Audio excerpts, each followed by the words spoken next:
بسم اللہ الرحمن الرحیم۔ عام شام ایک حدیث سنی ہوگی کہ یہ کیلا حضرت اویس کرنے کے لیے اترا تھا۔ یہ ہماری عورتوں کو بھی پتا ہے اس حدیث کا۔ یہ کوئی حدیث نہیں ہے۔ آپ نے ایک اور حدیث سنی ہوگی کہ نبی کریم صلی اللہ علیہ وآلہ وسلم نے ایک بڑھیا کی گٹھڑی اٹھائی، اسے اس کی منزل مقصود تک پہنچایا۔ اس بڑھیا نے پھر دعا دی، بیٹا کہنے لگی کہ محمد سے بچ کے رہنا، وہ جادو کرتے ہیں معاذ اللہ۔ حضور نے فرمایا وہ جسے تم یہ کہہ رہی ہو میں وہی ہوں۔ اس پر شاعری بھی کی ہوئی ہے لوگوں نے۔ یہ کوئی حدیث نہیں ہے۔ وہ کوڑا پھینکنے والی بوڑھیا کی عورت حدیث آپ نے سنی پڑی ہوگی، ہم نے اس کا کہیں وجود نہیں دیکھا۔ وہ حضرت بلال حبشی نے صبح کی اذان نہ دی تو سورج نہ نکلا۔ یہ سب کسی قوال کو کہیں سے ملی ہیں، ان کا کتابوں میں کہیں وجود نہیں ہے۔ اب بتائیے، یہ غضب صرف ہمارے مسلک میں ہو رہا ہے، کوئی اور یہ بیان بھی نہیں کرتا۔ وہ ایک جنگ میں صحابہ کرام نے دیکھا کہ فتح نہیں ہو رہی تو مسواک شروع کر دیا، تو کافر کو یوں لگا جیسے منہ میں درخت ڈالے ہوئے ہیں کہ دانت صاف کر کے ہمیں کھا جائیں گے۔ اس بات کا کہیں کوئی وجود نہیں ہے۔ میں نے کتنی ہی باتیں سنا دی آپ۔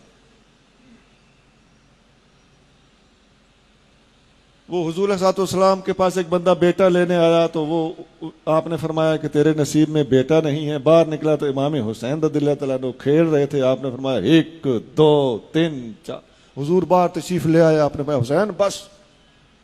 اب اس کا کہیں کتابوں میں کوئی وجود نہیں، محققین کے ہاں اس کا کوئی وجود نہیں۔ اس قسم کی باتیں ہیں، کچھ اور بھی بہت ہے، میں نے کافی ساری باتیں سنا دی ہیں۔ ایسی حدیثیں ہمارے ہاں، ہمارے اہل سنت کے حلقوں میں، خاص طور سے عوامی حلقوں میں اور خواتین میں، اور خاص طور سے یہ جو ہم الحمدللہ معجزات کرامات کے سب سے زیادہ چونکہ ماننے والے ہم ہی ہیں، ہماری اس محبت عقیدت اور صحیح العقیدگی سے ناجائز فائدہ اٹھاتے ہوئے لوگوں نے اس قسم کی باتیں بھی ہمارے اندر داخل کر دی۔ میں نے پوری احتیاط سے کام لیتے ہوئے کچھ باتیں بتائی ہیں، میرے ذہن میں اور بھی وہ حدیثیں ہیں جن کو حدیثیں کہا جا رہا ہے، وہ حدیثیں نہیں ہیں۔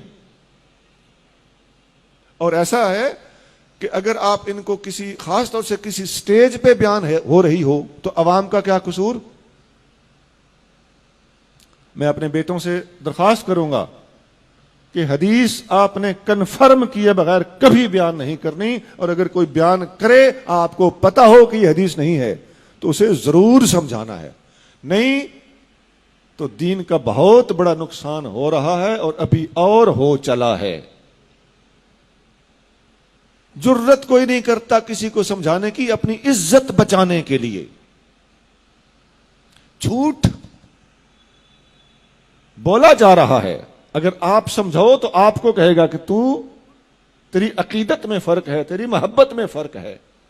نہیں جناب، یہاں سے ہمیں کوئی راستہ نکالنا ہوگا، ہمیں یہ جرت کرنا پڑے گی، ہمیں حق گوئی سے کام لینا ہوگا، ہمیں فاروق اعظم کی طرح یقول الحق ولو کان مرا، فاروق حق بولتا ہے خواہ کڑوا ہو، اس کا مصداق بننا پڑے گا۔